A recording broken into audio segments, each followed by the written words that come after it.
Trattasi di gran cerchio un po' piccolo, bel disegno che va a mascherare la sua piccolezza, profilo un po' alto di questa gommina. Cos'è, da 15, da 14? È da 18, da 18.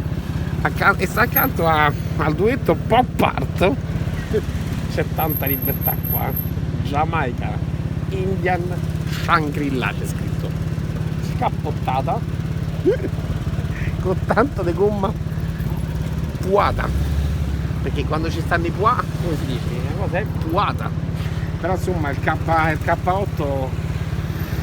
K8 mi revoca tanti ricordi, ne ho avute tante di queste. Ne ho avuta K8 Cabrio, blu metallizzato, cappotta blu, interni in pelle ivory, crema, chiarissimo. E poi ero l'assicuratore di Jaguar Italia all'epoca e mi hanno fatto provare dal parco stampa un KR Cabrio, argento, cappotta blu, pelle ivory, pelle crema, navigatore dotata. Ci sono stato a Livorno il weekend, sono tornato e alla responsabile dell'ufficio del parco auto stampa PR, insomma della Jaguar, gli ho detto: bene, me l'hai data in prova, sappi che io la mia aspirata non la voglio mai più vedere. KR 400 cavalli con supercharged, non turbo, ma insomma compressore volumetrico, gran macchina.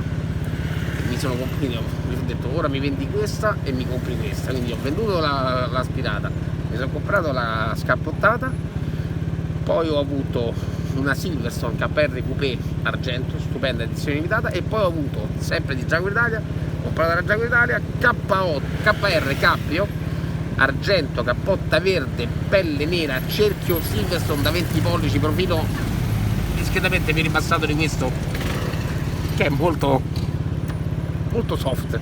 È la super soft questa.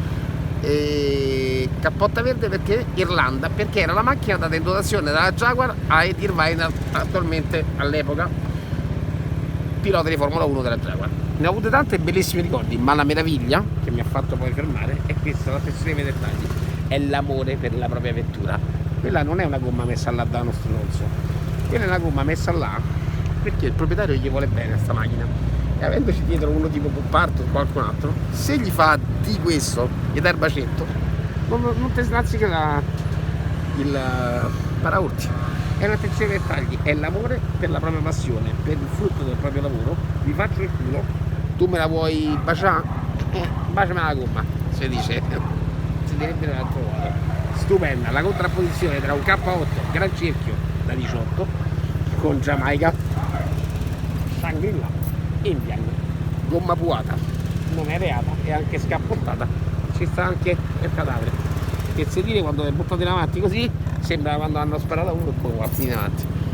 Contrapposizione sperimentale, secondo me sta male.